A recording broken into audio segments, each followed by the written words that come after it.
अब इसी से रिलेटेड क्वेश्चन करते हैं। A string is stretched and fastened to 2 points L apart.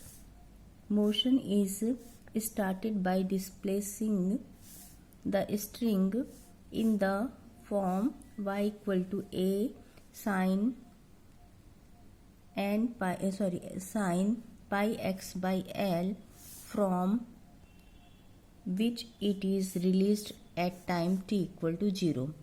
Show that the displacement of any point at a distance x from one end at time t is given by this. Displacement ये आना चाहिए बोल रहे हैं।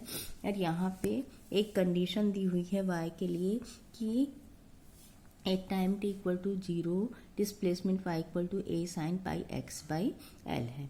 ठीक है, तो फिर से स्ट्रिंग इज स्ट्रेच्ड दिया हुआ है, मतलब जब भी स्ट्रिंग स्ट्रेच्ड होगा वेव इक्वेशन के फॉर्म को लेके चलेंगे। तो सबसे पहला कंडीशन अपन वेव इक्वेशन फॉर्म को लिखेंगे।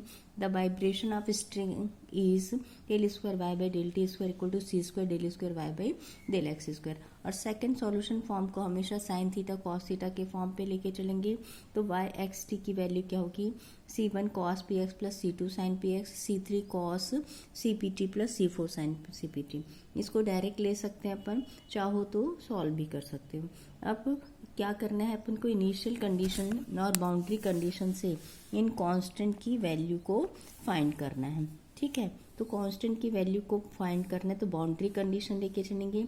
फर्स्ट बाउंड्री कंडीशन होगी x इक्वल टू 0 होगा तो भी डिस्प्लेसमेंट क्या होगा, 0 होगा at any time two. Second boundary condition होगी at point L x equal to l, displacement also क्या होगा, 0 होगा। तो फर्स्ट पॉइंट पे जब x इक्वल टू 0 है, डिस्प्लेसमेंट 0 है, इस पे पुट करेंगे तो C1 की वैल्यू क्या मिल जाएगी अपन को, 0 मिल जाएगी। जब C1 की वैल्यू 0 मिलेगी, अपन इसका सॉल्यूशन प्रीवियस वीडियो में कर चुके हैं, C1 की वैल्यू 0 मिलेगी तो सॉल्यूशन डिस्प्लेसमेंट का फॉर्म इस तरीके से हो जाएगा। C1 वाला टर्म 0 हो जाएगा, C2 sine p x into this form पे हो जाएगा। तो हमेशा याद रखना फर्स्ट बाउंड्री कंडीशन से C1 क्या हो जाता है, 0। C1 मतलब क्या होता है, coefficient of cos p x हो जाता है। ठीक है, वो 0 हो जाता है। अब सेकेंड बाउंड्री कंडीशन यूज करेंगे।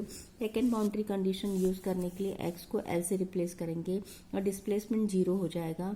उस कंडीशन पे हमेशा साइन पी एक्स की वैल्यू 0 होती है और साइन पी एक्स की वैल्यू 0 होना मतलब p की वैल्यू को फाइंड करते हैं अपन। p की वैल्यू हो जाती है n पाई बाई l के फॉर्म पे, n पाई बाई l के फॉर्म पे हो जाएगा, n पाई बाई l के फॉर्म पे हो जाएगा। अब सॉल्यूशन में p की वैल्यू पुट कर देंगे n पाई बाई l। ठीक है, तो हमारा y x t का सॉल्यूशन फॉर्म होगा C2 sine n p x था n pi x by l, C3 cos p c t था तो n pi c t by L plus C4 sine n pi c t by L। अब initial condition लेंगे। Initial condition में velocity 0 होती है, time t equal to 0। तो इस equation को क्या करेंगे, फोर्थ इक्वेशन को डिफरेंशिएट करेंगे। फोर्थ इक्वेशन को डिफरेंशिएट करेंगे और यहाँ पे t इक्वल टू 0 पुट कर देंगे। t इक्वल टू 0 पुट करेंगे तो साइन 0 0 हो जाता है, कॉस 0 1 हो जाता है। और इस कंडीशन को जब भी यूज करेंगे हमको इनिशियल कंडीशन से C4 की वैल्यू क्या मिल जाती है, 0 मिल जाती है। इस कंडीशन को यूज करेंगे तो हमेशा C4 की वैल्यू क्या मिल जाएगी, 0 मिल जाएगी।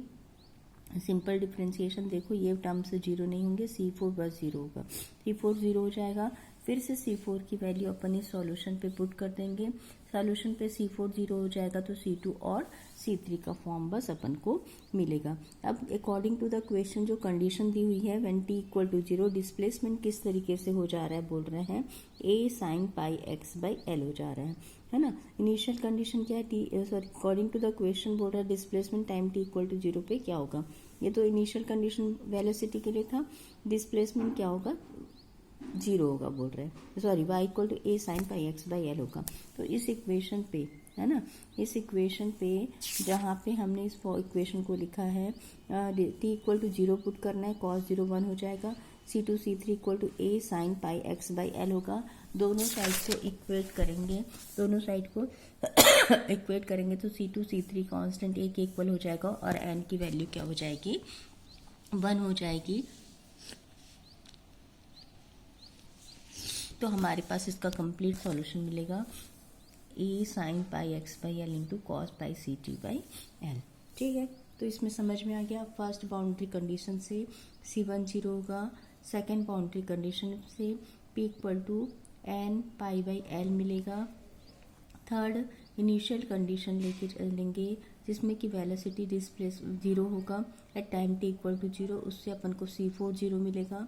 फिर अकॉर्डिंग टू द क्वेश्चन जो कंडीशन दी रहेगी at time t equal to 0 पे डिस्प्लेसमेंट का, उससे अपन को उसका सॉल्यूशन मिल जाएगा। सेकेंड क्वेश्चन भी उसी फॉर्मेट में क्वेश्चन देखना जरा। A tightly stressed string with fixed end points x equal to 0 and x equal to L is initially in a position given by y equal to y0 sin cube pi x by L. If it is released from rest from this position, find the displacement yxt.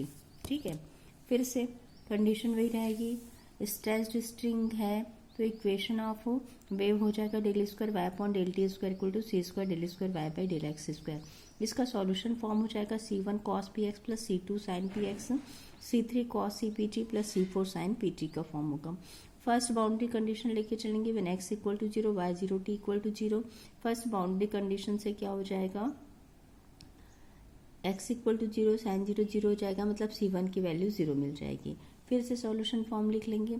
Second boundary condition पे x equal to l लेके चलेंगे और y l t equal to 0 हो जाएगा, जिससे कि p की value मिल जाएगी n पाई बाई एल के फॉर्म पे। सेकेंड बाउंड्री कंडीशन हो गया। अब सेकेंड बाउंड्री कंडीशन यूज करने से अपन को p की वैल्यू मिल गई, उसको फिर से सॉल्यूशन फॉर्म पे लिख लिए। अब इनिशियल कंडीशन लेके चलेंगे। इनिशियली वेलोसिटी क्या होगा, 0 होगा at time t equal to 0। तो इक्वेशन को हम क्या करेंगे, डिफ्रेंशिएट कर देंगे। Time t equal to 0 put करेंगे तो C4 की वैल्यू क्या हो जाती, 0 हो जाती। C4 की वैल्यू 0 हो जाएगी तो सॉल्यूशन फॉर्म क्या हो जाएगा, y x t equal to C2 C3 sine pi n pi x by l into cos n pi c t by l होगा। अब अकॉर्डिंग टू द क्वेश्चन जो बोला है displacement time t equal to 0 पे क्या है, y equal to y0 sine cube pi x by l होता है। अब साइन क्यूब थीटा को अपन साइन 3 थीटा के फॉर्मेट पे अरेंज कर लेंगे। Sign 3 theta equal to 3 sine theta minus 4 sine cube theta होता है। साइन क्यूब थीटा का फॉर्म हुआ 3 sine theta minus sine 3 theta by 4। इसको अपन ने अरेंज कर लिया। अब क्योंकि अपन को इस फॉर्मेट पे आंसर चाहिए तो कॉस C1 C2 C3 को अपन फोरियर सीरीज के फॉर्मेट में समेशन ऑफ bn के फॉर्म पे लिख लेंगे। अब ओपन करेंगे तो b1 sine pi x by l plus b2 sine 2 pi x by l plus b3 sine 3 pi x by l होगा। इक्वेट करेंगे दोनों साइड को तो b1 की वैल्यू मिलेगी 3y0 बाई 4, b2 की वैल्यू 0 हो जाएगी, b3 की वैल्यू मिलेगी माइनस y0 बाई 4। इन दोनों वैल्यू को अपन क्या करेंगे, आंसर पे पुट कर देंगे तो हमारा सॉल्यूशन फॉर्म हमको मिल जाएगा।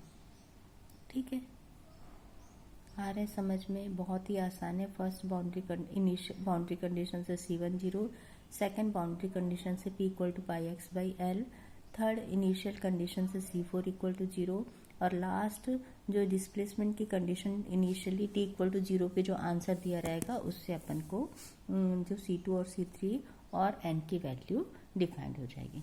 Thank you very much.